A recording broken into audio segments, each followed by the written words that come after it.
É um alívio para mim dizer que Twisters não é, felizmente, o que ele poderia ser. Essa continuação do filme original de 1996, dirigido pelo Jean de Bon, se recusa a ser uma sequência legado, ou seja, um festival de nostalgia e fanservice que tenta capitalizar em cima dos atributos de um filme anterior para reacender uma franquia se valendo de tudo que ela tem de mais familiar. Esse não é o caso de Twisters. Não existe aqui uma participação surpresa da Helen Hunt, trazendo pérolas de sabedoria para os novos personagens. Não existe uma homenagem póstuma ao Bill Paxton, que até seria merecedora, né? Adoramos o Bill Paxton.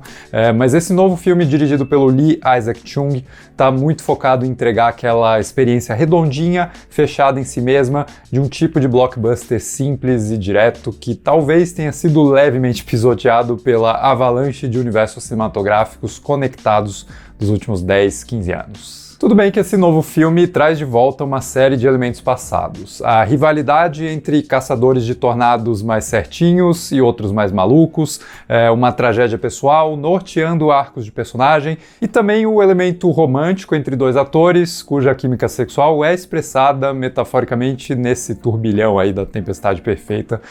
Nesse caso, quando pinta um clima aqui, isso acontece figurativamente e literalmente também.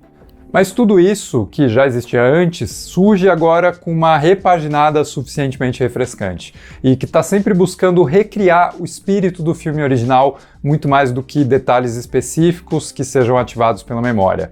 Até porque faz 28 anos que o primeiro Twister estreou, né, sem qualquer tipo de continuação ou mídia auxiliar nesse meio tempo, então faz sentido que o filme de agora não tenha procurado se aproveitar de uma nostalgia que sequer deveria existir. Pior que esse caminho nostálgico até poderia funcionar, pensando que o argumento desse filme foi escrito pelo Joseph Kosinski, diretor de Top Gun Maverick, um exemplo perfeito de como fazer isso bem, mas é admirável que o roteiro tenha realmente buscado uma abordagem diferente, mesmo que ancorada no mesmo pilar do Twister de 1996. E eu já peço desculpas por todas as 50 vezes que eu vou usar a palavra ancorada nesse vídeo, já que depois de ver tanta gente sendo sugada para cima pelo vento, eu só consigo pensar que uma cadeirinha, uma fita e um mosquetão resolviam muita coisa aqui. Bom, ao longo da trama de Twisters, a gente vê algumas pequenas inversões interessantes do filme original. Ali a gente acompanhava uma história sobre um casal em processo de divórcio se reconciliando aos poucos por conta da sua paixão em comum por esse universo de caçadores de tempestades. Tanto a parte científica, que girava em torno de um dispositivo chamado Dorothy, em homenagem ao Mágico de Oz, e que curiosamente é o único personagem desse filme que volta aqui na sequência, mas os dois também simplesmente curtiam a emoção e a adrenalina que vinham junto com esse estilo de vida, e no geral essa trama conseguiu ser muito eficiente em gerar uma conexão emocional com esses personagens, não só pelo carisma natural dos atores e a vibe divertida dos anos 90, né, mas porque ele fazia muito bem esse arroz com feijão do cinema blockbuster americano, esse lance do espetáculo ancorado, aí ó, ancorado de novo, presente nos filmes do Spielberg e do James Cameron. Aliás, o Abismo é um filme que eu adoro, né? Faz algo bem parecido com os personagens do Ed Harris e da Elizabeth Mastrantonio.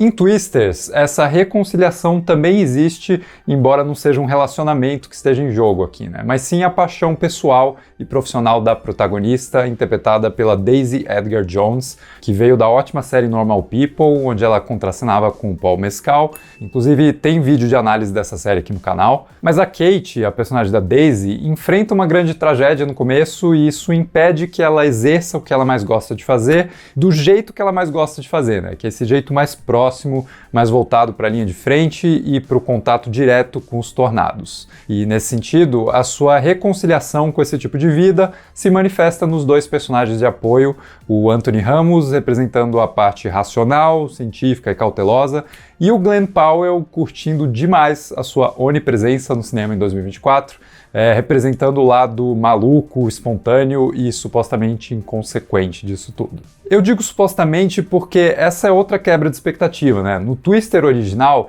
a gente já começava do lado da galera excêntrica e good vibes, personificada na atuação deliciosamente sem freios do Philip Seymour Hoffman, e enxergava o antagonismo na figura corporativa e careta do personagem do Cary Elwes. E aqui não, a gente começa do lado dos certinhos e o filme até parece criticar a espetacularização da tragédia promovida pelo grupo do Glen Powell, que parece uma espécie de Mr. Beast buscando só viralizar no YouTube e conseguir milhares de seguidores, né, a partir desse formato questionável de entretenimento. Mas a trama vai aos poucos quebrando essa dicotomia e mostrando que existe espaço para esses dois tipos de postura, a seriedade científica e a espontaneidade divertida, e isso se reflete muito bem nos próprios personagens e nos seus arcos narrativos. O Tyler, interpretado pelo Glen Powell, vai se revelando mais sério e mais inteligente, e o Ravi, personagem do Anthony Ramos, vai se tornando mais flexível, né? E a Kate meio que representa em si mesma, né, a união desses dois lados também.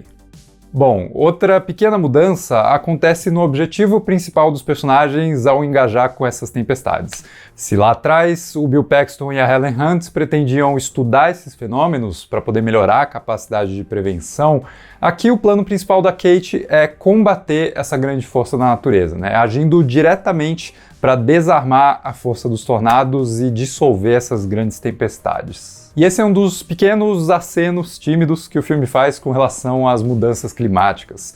No passado, os personagens buscavam simplesmente evacuar uma região, ou seja, aceitar o poder de destruição da natureza e só tentar, pelo menos, sair da frente. Mas a coisa evoluiu tanto que agora eles precisam ativamente lutar contra esse poder natural e muito por consequência das próprias ações da humanidade, né? Que basicamente jogou lenha na fogueira do aquecimento global e agora enfrenta suas consequências naturais. Tem até uma cena que evoca isso diretamente, né? Quando um tornado ataca uma refinaria de petróleo que explode em chamas, aumentando ainda mais o fator intimidante desse fenômeno natural. E mesmo sem diálogos, essa cena traduz muito bem a interferência humana potencializando a capacidade de destruição da natureza. Outra pequena alfinetada vai na direção dos magnatas imobiliários que exploram a população que sofre com essas catástrofes, enxergando nesse cenário todo não tanto uma necessidade de auxílio humanitário, mas sim uma oportunidade de negócios. Algo bem representado aqui pelo personagem do David Corenswet, o próximo Superman dos cinemas, né, que me desapontou bastante aqui por não tentar nenhuma vez dissolver uma tempestade voando na direção contrária do tornado, né? Mas essa decepção é totalmente culpa minha mesmo e não do filme. De novo, nenhum desses elementos de crítica social e ambiental são muito destacados no roteiro. E você pode até se incomodar mais ou menos com isso, mas o lance é que Twister está preocupado mesmo em ser um filme blockbuster, escapista, divertido, de verão americano, suficientemente simples e eficaz nisso, né? Então a gente até poderia esperar algum comentário mais pesado e contemporâneo na direção dessas mudanças climáticas, mas não é essa exatamente a proposta e tudo bem. Talvez o elemento que não funciona tanto para mim aqui seja a forma como o roteiro prepara o impacto emocional dos desastres que acontecem. Lá no original, a gente conhece a tia da Helen Hunt e passa um tempo com ela, né? Come a sua comida, aproveita o ambiente gostoso da sua casa e existe um senso de proximidade imediatamente íntima que toma conta das cenas que envolvem essa personagem. É quase como se a gente mal tivesse conhecido ela e já considerasse a sua casa como um lar acolhedor. Por isso mesmo é tão efetivo que esse lar seja destruído eventualmente, né? E essa devastação consegue ser, por conta dessa proximidade construída, tão fisicamente devastante quanto emocionalmente também, né? Para os personagens e para a gente que estava assistindo. Aqui em Twisters, a devastação acontece sem alguma âncora emocional muito definida.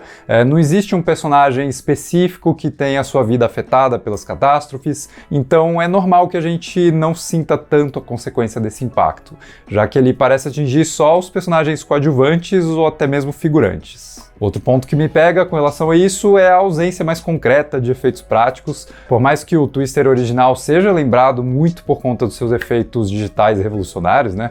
Um dos exemplos mais famosos é a vaca voadora que sai flutuando no meio do vendaval. Ali a gente tinha uma presença muito grande de efeitos práticos surrando os atores, né? Vários elementos perseguindo os personagens, quase como se existisse uma mão invisível maligna atirando diversos objetos perigosos na direção dessa galera. E tudo parecia muito tangível, porque de fato era, né? E aqui em Twisters, inevitavelmente, os efeitos digitais predominam e tiram um pouco da força e do fascínio de presenciar esses fenômenos tão assustadores. Embora eu quero ressaltar que, mesmo assim, existem boas sequências de destruição aqui, e muitas delas eu acho que são bastante elevadas pelo ótimo design de som, né? E pelas atuações convincentes do elenco também. Aliás, é justamente quando o filme aproxima de vez a Kate do Tyler que a trama parece ganhar um certo fôlego a mais, né? E realmente começa a voar alto, já que eles não têm só uma boa química, né? E quem não tem química com Glen Powell? Mas sei lá, eu acho que o filme começa a se permitir ser mais divertido quando esses dois engatam uma dinâmica mais leve de comédia romântica, né? E deixam para trás um pouco do peso do trauma, que vinha sendo carregado pela protagonista. Agora, uma coisa que eu curto é como o diretor Lee Isaac Chung aproveita o seu envolvimento com toda essa comunidade fazendeira dos Estados Unidos, que ele já tinha retratado bem pelo olhar imigrante de uma família coreana em Minari, e aqui ele não deixa de manifestar o seu afeto por todo esse estilo de vida, né, que se torna o objeto a ser preservado também. Não só a vida das pessoas que sofrem com essas tempestades, mas também o jeito como elas vivem, né, as raízes que elas criaram nesses lugares e por aí em diante. Mas vamos terminar falando de uma das ideias mais bacanas do filme, e para isso fica o aviso de spoiler. Se você não viu, assiste lá e depois volta para cá.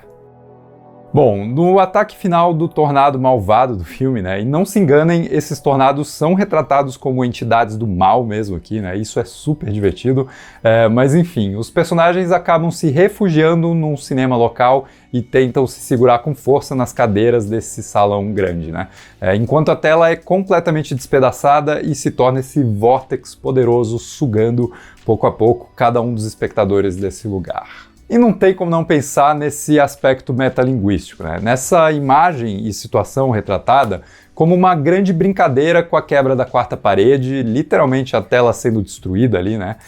Mas também pensar na própria imersão provocada pelo cinema, já que esses personagens estão assistindo através desse enquadramento aberto para os tornados do mundo real, há algo tão poderoso, tão implacável, né, que é praticamente impossível que eles resistam a essa força tremenda, né, puxando eles para dentro desse enquadramento. Sei lá, parece que mais alguns minutos nessa sequência e a gente também vai começar a ser sugado em direção à tela, e esse tipo de brincadeira visual já tinha aparecido numa cena do filme original.